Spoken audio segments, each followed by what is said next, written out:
নমস্কার বন্ধুরা, পুষ্পদি রান্নাঘরে তোমাদের সবাইকে স্বাগত।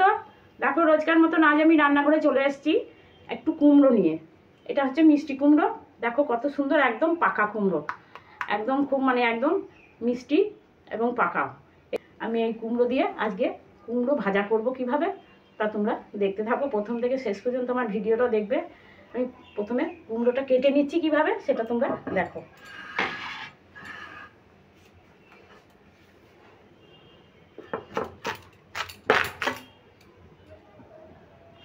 দেখো এইভাবে কেটে নিয়েছি। আর দেখো সামনের দিকটা একটু সরু, আমি সামনের দিকটা একটু কেটে বাদ দিয়ে নিচ্ছি। আর ঠিক এইরকম সাইজ করে কেটে নিচ্ছি। প্রথমে আগে আমি খোসাটাকে খুব পাতলা করে ছাড়িয়ে নেব।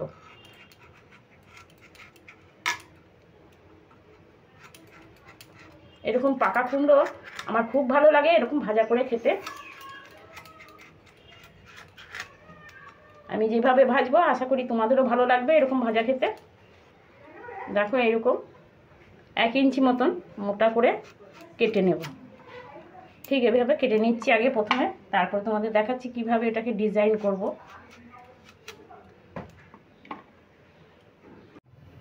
দেখো ঠিক এইভাবে কেটে নিয়েছি।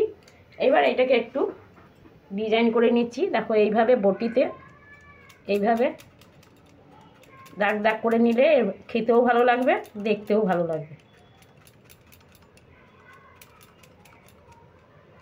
এই দেখো এরকমভাবে বটিতে দাগ দিয়ে দিয়ে এইভাবে দুই দিকেই তোমরা কেটে নেবে।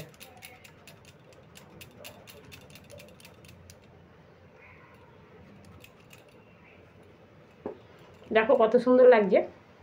এইভাবে প্রতিটাই আমি কেটে নিচ্ছি, তারপরে জল দিয়ে ভালো করে ধুয়ে নেব।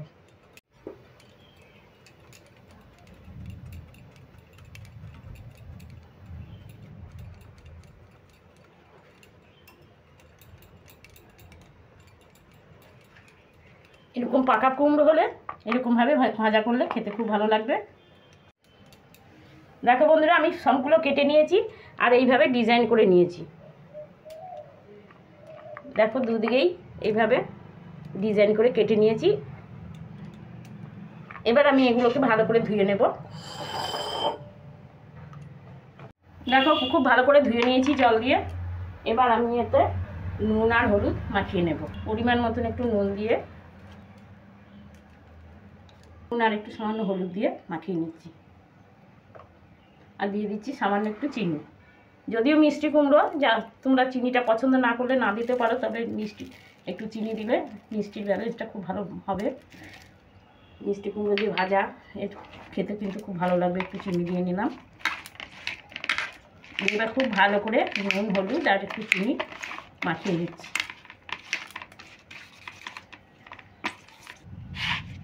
এবার দেখো এগুলো আমি ভেজে নেব। এবার কড়াই বসিয়ে দিলাম, তেল দিয়ে দেবো কুমড়োগুলো ভাজার জন্য। কড়াইতে তেল দিয়ে দিচ্ছি। খুব বেশি তেলের দরকার নেই। দেখো তোমরা এইরকম অল্প তেলেই ভেজে নিতে হবে। তেলটা খুব ভালো করে গরম করে নেব। দেখো তেলটা গরম হয়ে গেছে, ধোঁয়া উঠছে। এবার আমি আঁচটা মিডিয়াম করে দেবো। এবার একে একে কুমড়োগুলো ভেজে নেব।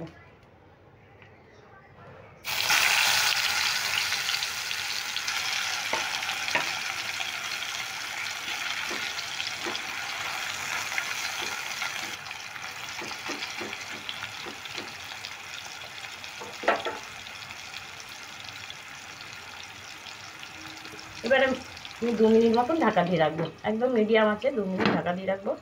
এতে করে ভাজাও হয়ে যাবে, কুমড়োগুলো সেদ্ধও হয়ে যাবে। তাতে এবার ঢাকাটা খুলে নিচ্ছি। 2 মিনিট হয়ে গেল। এবার আমি উল্টিয়ে দিচ্ছি কুমড়োগুলো। দেখো নিচের দিকটা একটু লালচে হয়ে এসছে।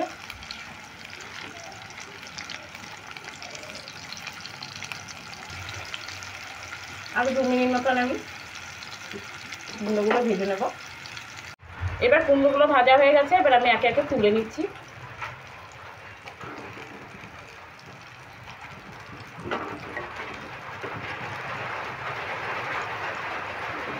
দেখো বাইরে বৃষ্টি পড়তেও লেগে গেছে।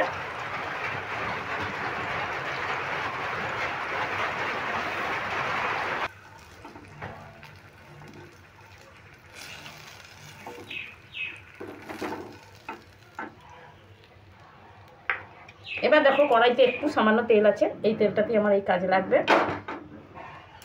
দেখো এখানে একটা শুকনো লঙ্কাকে আমি ছোট্ট ছোট্ট কুচি করে নিয়েছি, এতে এই কুমড়ো ভাজাটা দেবো, এতে ফ্লেভারটা খুব ভালো হবে। এই জন্য শুকনো লঙ্কার কুচিগুলো দিয়ে দিলাম, একটু ভেজে নেব। এবার দিয়ে দেবো এখানে সাদা তিল, এই সাদা তিলটাও আমি এই তেলের উপরে দিয়ে দেবো। সাদা তেলটা আমি একটু তেলে দিয়ে ভেজে নিচ্ছি।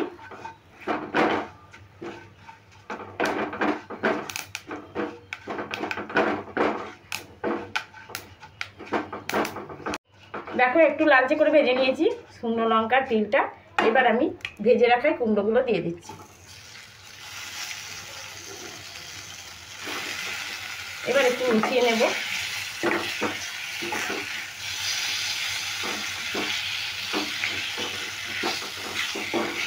দেখো এই তিলটা শুকনো লঙ্কাটা দেওয়াতে খুব সুন্দর একটা তেল বেরিয়েছে। এবার গ্যাসের ফ্লেমটা অফ করে দিচ্ছি। একদম রেডি হয়ে গেল আমার তিল কুমড়ো ভাজা। গরম গরম ভাতে এটা খেতে কিন্তু দারুণ লাগবে বন্ধুরা। তোমরা যদি না খেয়ে থাকো একবার হলেও তোমরা এইভাবে করে খেয়ে দেখবে, আশা করি তোমাদেরও খুব ভালো লাগবে। ভালো লাগলে কমেন্ট লাইক শেয়ার করতে ভুলবে না। আর যারা বন্ধুরা এখনও আমার চ্যানেলে সাবস্ক্রাইব করেনি তারা যেন অবশ্যই সাবস্ক্রাইব করে দেবে। দেখো বন্ধুরা তিল কুমড়ো ভাজা আমার একদম রেডি। তোমরা এইভাবে ভেজে খাবে, তোমরা তো অন্যরকমভাবে ভাজা করে খাও, কিন্তু আমার মতন এইভাবে ভেজে খেয়ে দেখবে, আশা করি তোমাদের বাড়ির সকলের খুব ভালো লাগবে। ভালো লাগলে কমেন্ট করে জানাবে কেমন লাগলো তোমাদের এই রেসিপিটা। তাহলে এবার বন্ধুরা আসি, পরের দিন আবার অন্য কোনো নতুন রেসিপি নিয়ে চলে আসবো। তোমরা ভালো থেকো, সুস্থ থেকো।